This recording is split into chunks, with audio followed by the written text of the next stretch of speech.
Hey guys, it's Friday here on Transtastic, and this week we are talking about dysphoria. Actually, we're giving advice on dealing and coping with dysphoria. Now, from what I can tell, all the guys this past week have had sort of similar ideologies on when it comes to coping with your dysphoria, and it's kind of focusing on what you like about yourself already, or distracting yourself, or with Chase, it's more like mourning, like what you should have had but don't have, which I think is brilliant, by the way. I never thought of that, and I think that's honestly a really excellent way of coping and dealing with something. It's a very healthy and therapeutic way.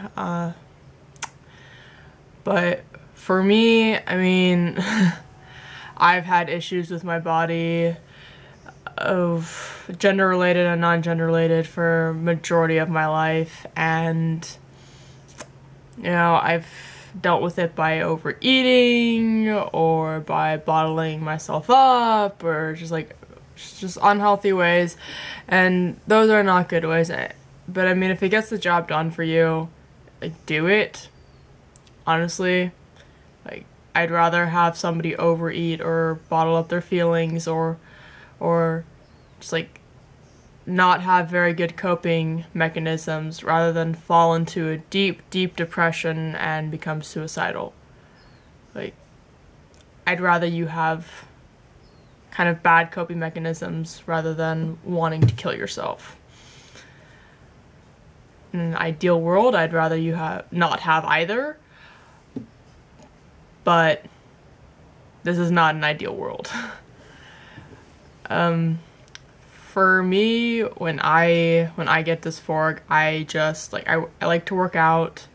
I like to get active, drink a lot of water, drink a lot of tea, calm myself down, take a few deep breaths in through the nose, out through the mouth. And I try and focus on what I like about my body. I even do that when I'm not dysphoric. It's become sort of this like daily ritual. When I get out of the shower or look in the mirror, I'm just like, yeah, I look good. I like my face. I like my shoulders. I like my legs. I like my hands. I like my neck. Like, I don't know, and it's helpful, and I've been able to like see past the things I don't like, such as my hips or my chest. Somehow I can just like physically look past them and see what I was supposed to have. Kind of just like play this trick on my mind, be like, no, I don't have those, I have this. See? And that comes with time.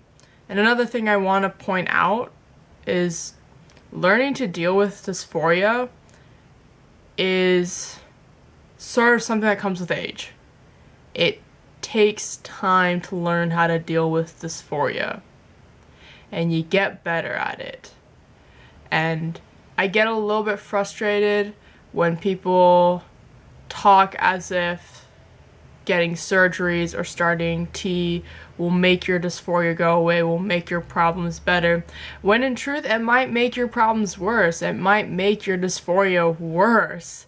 Just as Emery said once, like, he got started T, his dysphoria on his chest increased more, and I've noticed that happens with a lot of guys. Once they start T, their chest dysphoria increases, or their hip dysphoria increases, or their bottom dysphoria increases. And that's why I'm saying dealing with dysphoria is a coming of age. As you get older, you get better with dealing with it. Don't think it's gonna happen right away just because you start transitioning, because it's not. Like, whatever personal issues you're dealing with, you gotta deal with them. Only your mind can really solve your problems, or put yourself at ease. Only you can do that. Nothing else can do that. They may be able to alleviate, but alleviating isn't permanent. It's a temporary thing. Whereas when you learn how to cope and deal and understand your feelings and what's going on inside you, then can you truly like improve your life and feel better about yourself. Self-improvement comes from within. And I know I've kind of evolved this topic now from dysphoria to self-improvement, but like dealing with both of those, it's just like, it's something that comes from you. Only you can do you. So,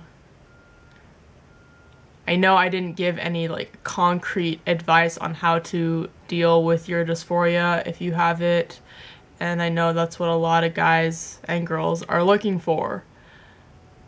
But it's different for every person, and even with every person, their ways of dealing change over time. So what I'm saying is, don't give up. Give yourself time. Give yourself years of time. Not just a few months, not just a few weeks, not just 1 year. Years. Years. Okay? And when you're younger, years seems longer. But as you get older, it starts moving a little bit faster. And especially if you're going through puberty right now, and the puberty you don't want to go through, it's very, very depressing to even think, like, I don't want to have to go through years of this. I want to be done like now, or deal with it now, or just like be able to whatever. Like, it's all immediate with you guys, but just you need time. You need a shit ton of time. So give yourself that, and don't give up. And yeah. Bye.